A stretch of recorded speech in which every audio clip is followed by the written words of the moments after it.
آج ہم کراچی میں سامنے آنے والے ایک ایسے سنگین کیس پر بات کر رہے ہیں جس نے پورے شہر کو تشویش میں مبتلا کر دیا ہے۔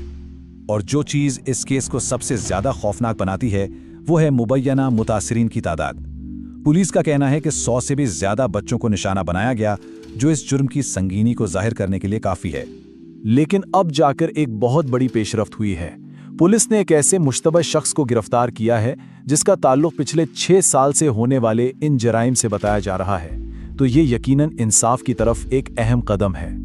تو آئیے دیکھتے ہیں کہ آخر یہ گرفتاری ہوئی کیسے اور یہ ملزمان ہیں کون۔ پولیس نے 2 لوگوں کو حراست میں لیا ہے۔ جو مرکزی ملزم ہے اس کا نام عمران ہے۔ یہ منظور کالونی کا رہائشی ہے اور وہاں ایک پنکچر کی دکان چلاتا ہے۔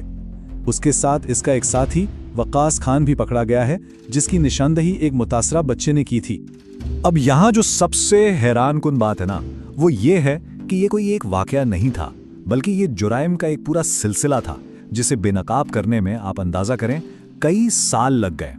یہ ٹائم لائن دیکھیں تو اندازہ ہوتا ہے کہ یہ خطرہ کتنے عرصے سے منڈلا رہا تھا۔ دیکھیں 2020 سے 2025 تک شہر کے الگ الگ علاقوں میں 7 شکایتیں درج ہوئیں۔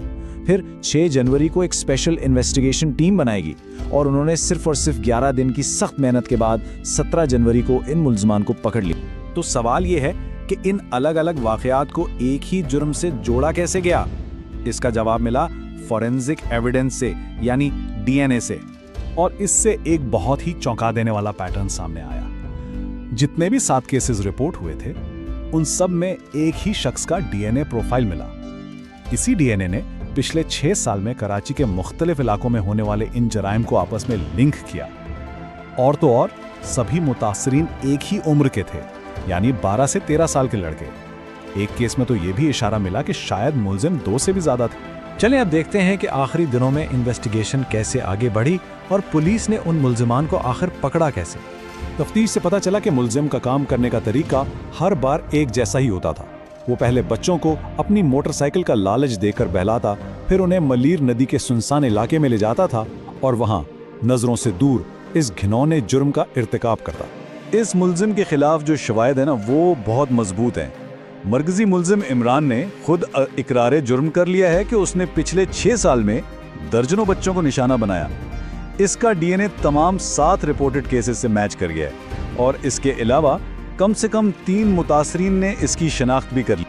جیسے ہی یہ گرفتاری ہوئی، فوراً ہی اعلیٰ سرکاری اور پولیس حکام کا رد عمل سامنے آیا، جس سے اس کیس کی اہمیت کا صاف اندازہ ہو گیا۔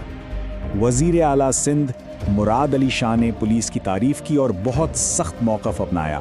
ان کا کہنا تھا کہ شہر میں کسی درندے کے لیے کوئی جگہ نہیں، پولیس کو ہر ممکن اقدام کرنا چاہیے تاکہ مجرموں کو سزا ملے۔ اور اسی طرح آئی جی سندھ جاوید عالم اوڈھو نے بھی اس پر بات کی اور ان کی بات میں اس جرم کے پیچھے جو سماجی پہلو ہے اس کی عکاسی ملتی ہے۔ انہوں نے کہا بدقسمتی سے ایسے کیسز ہمارے معاشرے کا خوفناک چہرہ دکھاتے ہیں۔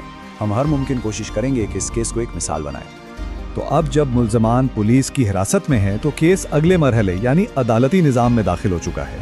ملزم کو جوڈیشل مجسٹریٹ کے سامنے پیش کیا گیا اور عدالت نے پولیس کو مزید تفتیش کے لیے 3 دن کا فزیکل ریمانڈ دے دیا ہے۔ فزیکل ریمانڈ کا مطلب یہ ہوتا ہے کہ ملزم پولیس کے پاس ہی رہے گا تاکہ اس وقت میں جرم کی پوری تفصیلات اور اس کے پھیلاؤ کا پتہ لگایا جا سکے۔